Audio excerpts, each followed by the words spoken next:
दुनिया में एक ही चीज़ है जो देने वाला दे कर के कभी कंगाल नहीं होता, लेकिन पाने वाला पा कर के मालो माल अवश्य हो जाता है।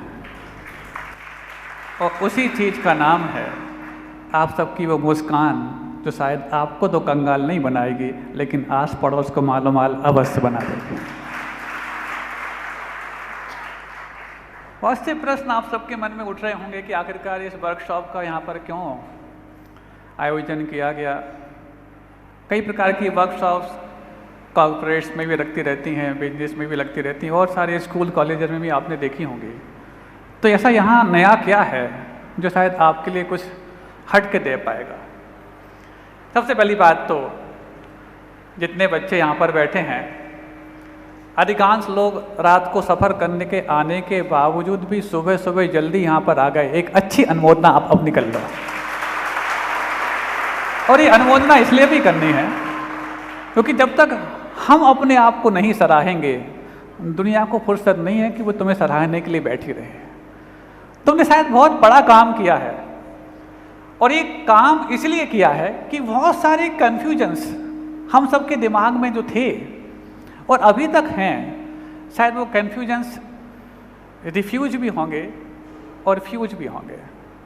लेकिन एक चीज़ यदि हम समझ जाएं कि हमें कोई भी एक्सक्यूज नहीं लेना है।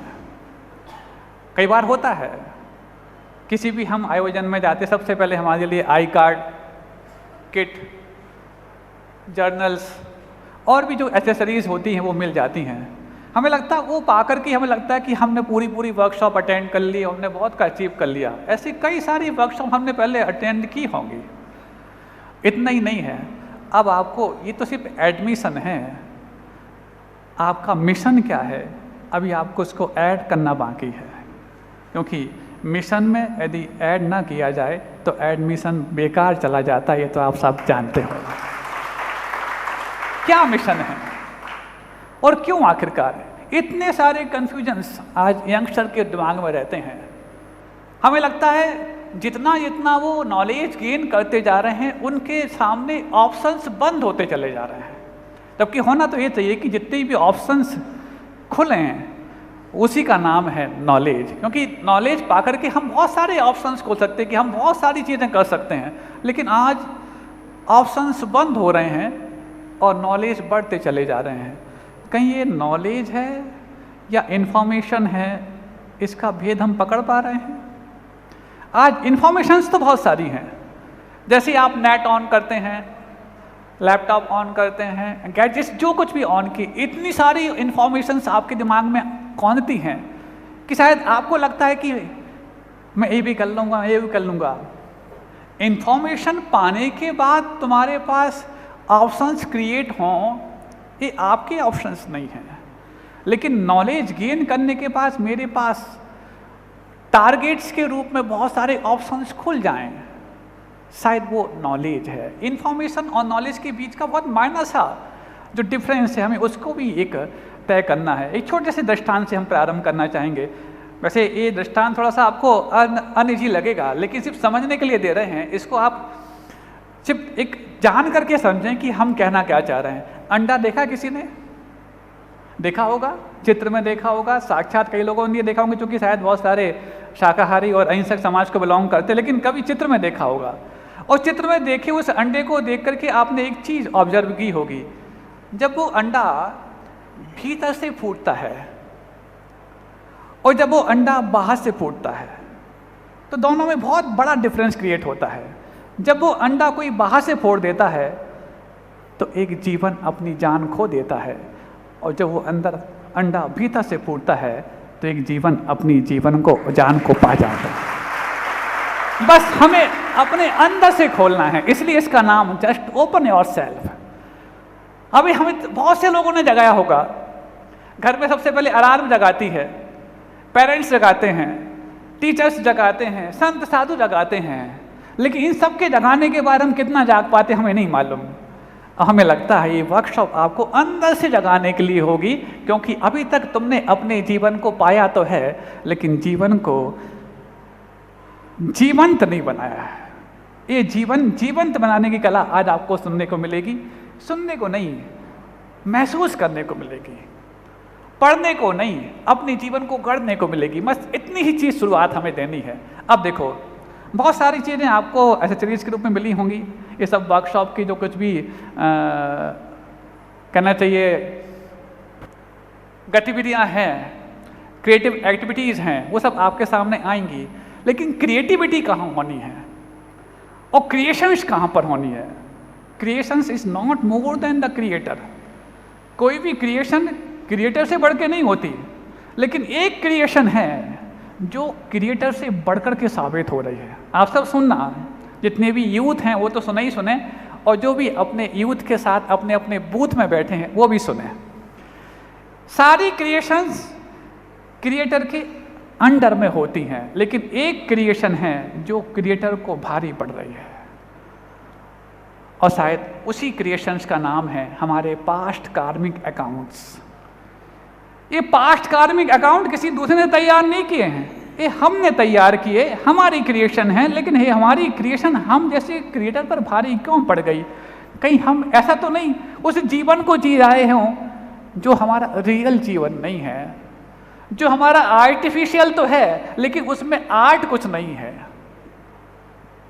आर्ट कुछ नहीं है। अब हमें सबसे पहले ये समझना है कि ये जॉय नाम क्यों रखा। जॉय नाम तो आपने शायद पीछे दिखा होगा, आपने बैकग्राउंड में JOY लिखा है, जस्ट ओपन योर सेल्फ रखा है। और ये जस्ट ओपन योर सेल्फ का नाम जॉय है शॉर्ट फॉर्म में, अथवा वाकई में तुम्हारे लिए कुछ जॉय करना है। और जब तक हम भीतर से खुलते नहीं, भीतर का आनंद भी बाहर नहीं आता। कई बार कुछ आपके सामने कुछ अच्छा बोल दे, आपको चेहरे पर प्रसन्नता तो आती है, खुशी तो आती है, लेकिन आनंद तो तब आता है जब भीतर से आप कुछ किसी के कुछ कहे बगैर भी एक ऐसी अचीवमेंट पा जाते हैं जिसको अचीव पाने के बाद आपका मोमेंट हमेशा यादगार बन जाता है। अचीवमेंट वही है जो आपके मोमेंट को यादगार बनाए, और वो जो मोमेंट आपको यादगार बनाता है उसी का नाम एन्जॉयमेंट है, जिसको आप एन्जॉय भी बोलते हैं और जॉय भी करते हैं। अब एन्जॉय ऐसा नहीं कि आपके पास बहुत कम चीज़ों के रूप में मिलते होंगे या बहुत कभी कभार मिलते होंगे, बस फर्क इतना सा होता है, यहीं पर हमारी वो इनोसेंस और पर्सन ऑफ नॉलेज, ये दोनों चीज़ों का मुठभेड़ होता है। हम कई बार ज्ञानीपन के भी महसूस करते हैं और कई बार अज्ञानता को महसूस करते हैं, बस अंतर इतना है, ज्ञानी समस्याओं में भी आनंद ढूंढ लेता है, तो अज्ञानी को आनंद भी एक समस्या होती है। तो आ तो गया है, इसको हम एंजॉय कैसे करें? बस इसी अज्ञानता को हमें पहचान करके बाहर करना है। और सबसे बड़ी बात है, ज्ञानी उसको नहीं कहते जो ज्ञान को जानता है। क्या कहा? ज्ञानी उसको नहीं कहते जो अपने ज्ञान को जानता है, ज्ञानी सिर्फ उसको कहते हैं जो अपने अज्ञान को जानता है। हमारे अंदर अज्ञान कहां कहां पर पसरा बैठा है, यदि हम इसको जान पाए, हमें लगता है ये 2 दिन में हम अपने आप को ज्ञानी बना पाए। कहां कहां बैठा है अज्ञान पसरा हुआ। ये जर्नल में भी आपको जानने को मिलेगा और जनरली भी आपको जानने को मिलेगा। कहां कहां बैठा है, हम किन चीज़ों में। और हमें लगता है भारत की सबसे बड़ी पूंजी है यूथ की, लगभग 60 करोड़ से ज़्यादा यूथ भारत की पूंजी है, जो कई सारे देशों की टोटल आबादी से भी बढ़कर के है। अब इतनी बड़ी पूंजी, इतना पूंजी संपन्न राष्ट्र आज ऐसा क्यों हो गया कि छोटे से राष्ट्र की थोड़े से टैरिफ के आगे, थोड़ी सी धमकी के आगे और किसी थोड़े से सरफरे व्यक्ति के थोड़े से मिजाज के आगे मोहताज हो जाता। आप लोग सुन रहे होंगे, आप लोग समझ पा रहे होंगे हम क्या कहना चाह रहे हैं। एक सरफरा व्यक्ति इतनी बड़ी पूंजी संपन्न राष्ट्र को अपने टैरिफ के आगे नतमस्तक कर दे? नहीं, थोड़ा बहुत दिखाता है दमखम, और हमेशा जो जल्दबाजी में दमखम दिखाता है उसके पास दमखम के अलावा कुछ नहीं होता, ये आप जान जाओ। उसके पास दम बिल्कुल नहीं होता, लेकिन दम घोंटने वाला जो अंदर विचार होता है वो बहुत होता है। हमें मात्र उन्हीं विचारों से अपने आप को आज़ाद करना है, हमें उन सब चीज़ों से अपने आप को बाहर लाना है। अब देखो, हम जाग तो कई बार जाते हैं, लेकिन जागने के बाद सिर्फ वही काम करते रहते हैं जो सोते हुए करते रहते थे। सुन रहे? सोते हुए क्या करते? सपने देखते। सोते हुए क्या करते? प्रमाद में जीते। सोते हुए क्या करते? कुछ भी, जो कुछ भी हो गया अपने आप होता चला जाता। जब तक सोने के बाद, जब तक उठने के बाद हम अपनी योग्यता को ना पहचान पाएं और योग ना बन पाएं, उस जागने का कोई मन नहीं होता, उस जागने का कोई फ़ायदा नहीं होता। इसीलिए इसको हिंदी में भी जागो और योग बनो।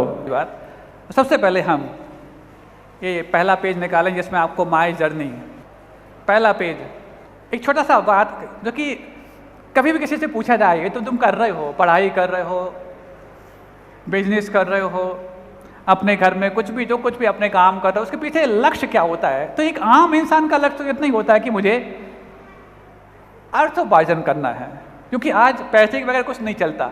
और अर्थोपार्जन करना है तो उससे तुम क्या पाना चाहते हो? उससे तुम क्या पाना चाहते हो? तो कहेगा कुछ नहीं, सुख सुविधाएं। क्योंकि यदि हमने सुख पाने के लिए अर्थोपार्जन ना किया हो तो हम क्यों आखिरकार इतना सब कुछ मेहनत करेंगे? सुख सुविधाएं, उस सुख सुविधाओं से क्या पाना चाहते हो? तो वो कहेगा सेटिस्फैक्शन। क्योंकि जब तक सुख पा करके भी हमें संतुष्टि ना मिले, कौन व्यक्ति सुख के लिए पुरुषार्थ करे? और सुख पाने के पश्चात भी, संतुष्टि पाने के बाद भी जब ये प्रश्न लगातार जाते रहे कि तुम संतुष्टि से क्या पाना चाहते हो, तो ये बार बार प्रश्न करने के बाद व्यक्ति इस पे जाके रुक जाता है, बहुत हो गया, हम सिर्फ शांति चाहते हैं। और ये शांति जो अल्टीमेट गोल है, सिर्फ आपका नहीं है, ये हर व्यक्ति का है। यहाँ पर बैठे व्यक्तियों का भी है, जो यहाँ पर आने की अभी तलाश में है, धीरे धीरे एक एक करके आ रहे हैं, उनका भी है, और जो अभी थोड़े से लेट आएंगे उनका भी है, और जो नहीं आ पाएंगे उनका भी है। सबका अंतिम लक्ष्य शांति है। लेकिन उस शांति को पाने के जो उपाय हैं, हर व्यक्ति ने अपने अपने तरीके से अलग अलग अख्तियार किए हैं। एक्शन करना तो आपको आता है, लेकिन जब तक डेयरिंग के साथ एक्शन ना आए तब तक वो एक्शन कोई काम नहीं करा पाता। और डेयरिंग के साथ एक्शन तभी आता है जब डायरेक्शन मिल जाता है, और जब डायरेक्शन मिलता है तभी डेयरनेस आती है। और डेयरिंग आ जाए तो उस चीज़ में जो आपके लिए जितनी भी कॉन्ट्राडिक्शंस, जितने भी कन्फ्यूजन, जितनी भी की रेस्ट्रिक्शन और जो कुछ भी बाधाएं आनी होती हैं, वो स्वयं कमज़ोर पड़ने लग जाती हैं। ये डेयरिंग आपके डर को तो समाप्त करता ही है, लेकिन आपके निडर होने में भी वो ऊर्जा भरता है, जिस ऊर्जा का ही परिणाम आपके जीवन में उस शांति के रूप में प्राप्त होता है, जो इस पूरी वर्कशॉप का अल्टीमेट गोल दिलाने का आपका मकसद है। अब देखो, इसमें पहला सेक्शन जो है वो आपके स्वयं के भावों को एनालाइज करने का है। क्योंकि जब भी किसी प्रॉब्लम को फेस करके हम कॉम्प्रोमाइज कर रहे होते हैं, उसका एकमात्र कारण ठीक से एनालाइज नहीं करना, और एनालाइज कर लेते हैं तो उसको रियलाइज नहीं करना, और एनालाइज और रियलाइज के बावजूद भी प्रॉब्लम कॉम्प्रोमाइज हो रही है, मिनिमाइज नहीं हो पा रही है, तो एक स्टेप और रह जाता है, एनालाइज, रियलाइज, देन एक्सरसाइज। फिर जाके जो प्रॉब्लम कॉम्प्रोमाइज हो रही है वो मिनिमाइज होती है, और जो अभी तक क्रिटिसाइज के लिए कारण बन रही थी। तो इसको एनालाइज करना है खुद को कि हमारी इमोशंस कहाँ हमारी उस प्रोग्रेस में बाधा बन रही होती हैं। हम इन सब इमोशंस को धीरे धीरे समझेंगे। दूसरा, आपके जो कुछ भी कैपेबिलिटीज हैं, आपकी स्किल्स हैं, आपके जो साधन हैं, वो किन साधनों से हम अपनी उस इंटरनल डिमांड, जिसको जब 20 बोले हैं, उसको कैसे पा सकते हैं, वो सब साधनों को हम समझने का प्रयास करेंगे। फिर उसके साथ सिर्फ साधन हो जाएं लेकिन संबल ना हो तो भी काम नहीं बनता। हमारे पास वेपन्स तो हैं, लेकिन वेपन्स चलाते वक्त कुछ दिक्कत हो जाए तो हमारे पास वेपन्स जिसने चलाए हैं उनका साथ भी होना आवश्यक है। तो ऐसे वो पीपल्स, ऐसे वो साथी, ऐसे वो हमारे रिलेटिव्स, वो भी हमारे लिए आवश्यक होते हैं। उन सब में भी हमें कैसे पहचान करनी है कि कौन अपने हैं। क्योंकि कई बार आप लोग कहते होंगे अपनों के आने पर समय का पता नहीं लगता, लेकिन समय के आने पर अपनों का पता अवश्य लग जाता है। अब देखो, इसके बाद हमारी हेल्थ भी साथ देनी चाहिए, और हेल्थ जितनी फिजिकल साथ देती है उतनी ज़्यादा मेंटल भी साथ देनी चाहिए। क्योंकि कोई भी रोग उपजता मन में है, पनपता तन पे है। हमें लगता है कि हमने कुछ ऐसा कुछ खा पी लिया इसलिए आज ऐसा हो गया, नहीं, ये तो कुछ खाना पीना वो कैटलिस्ट बनाता, जो हमने उसको तन में उपजने के लिए बहुत पहले से बीज बो रखे थे। तो हमारी हेल्थ भी साथ देना चाहिए, और उसके साथ साथ हमारा गोल भी सामने होना चाहिए। एक छोटी सा प्रश्न हम आप सबसे पूछना चाहते हैं आगे बढ़ने के पहले। आप सबने कभी रॉक क्लाइंबिंग की है? हाँ, किसी को करते हुए देखा है? रॉक क्लाइंबिंग का मतलब समझते हैं, पर्वतारोहण। उस रॉक क्लाइंबिंग करते वक्त किन किन चीज़ों की आवश्यकता होती है? आप लोग कहेंगे ropes, hooks, helmet, oxygen cylinder, हिम्मत, चलो कोई बात नहीं, गाइड, वो सूट, शूज, हैमर और कुछ सारी चीज़ें आपने सोच ली होंगी। हालांकि किसी भी व्यक्ति को पर्वतारोहण करने के लिए किन किन चीज़ों की आवश्यकता है, ये सारी चीज़ें जो हमने बताई शायद यही सब आप सोच रहे होंगे। लेकिन सबसे इम्पॉर्टेंट चीज़ जो है वो ना हमने बोली है, और शायद किसी एक आध ने सोची हो तो सोची हो, लेकिन किसी ने नहीं सोची होगी। सबसे पहले हमें अपना रॉक चाहिए। होता क्या है, उस रॉक क्लाइंबिंग करते वक्त किन किन चीज़ों की आवश्यकता होती है, मैं उन सब चीज़ों को तो जोड़ लेता हूँ। रिसोर्सेस हों, साथी हों, साधन हों, हेल्थ हो, इन सब को ठीक कर लेता हूँ, लेकिन भूल जाता हूँ कि इन सबको इकट्ठा करके मुझे किस पहाड़ पर चढ़ना है। मैं उन साधनों का पहाड़ तो बना लेता हूँ, लेकिन पहाड़ से बाहर निकल करके मुझे एक सामने वाले पहाड़ पर चढ़ना है, इसको मैं भूल जाता हूँ। और जब तक हम उस पहाड़ को नहीं जानेंगे, जब तक उस रॉक को नहीं जानेंगे जो हमारा टारगेट है, जो हमारा गोल है, तब तक इन संसाधनों का कोई मायने नहीं है। हमारा टारगेट क्या है, हम पाना क्या चाहते हैं, हम सीखना क्या चाहते हैं, हमारी मंजिल क्या है। अक्सर हम उन दूसरों की बजाई हुई मंजिल को अपनी मंजिल मान लेते हैं।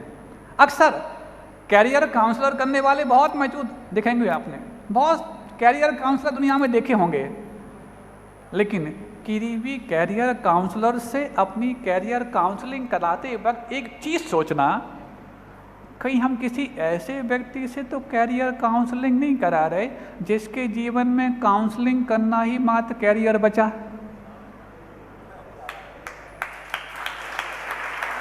जिसके जीवन में काउंसलिंग करना ही मात्र कैरियर बचा, यदि उससे हम अपनी कैरियर काउंसलिंग कराएंगे तो क्या अपने कैरियर को बना पाएंगे? लेकिन जिन्होंने काउंसलिंग करना नहीं, सेल्फ असेसमेंट करना और सेल्फ अचीवमेंट करके सेल्फ अपने आप को पा लेना, ये कैरियर बनाया है। शायद वो काउंसलिंग करे या ना करे, कुछ बोले या ना बोले, उसको देख करके तुम्हारा कैरियर अवश्य बन जाएगा। अहिंसा परमो धर्म की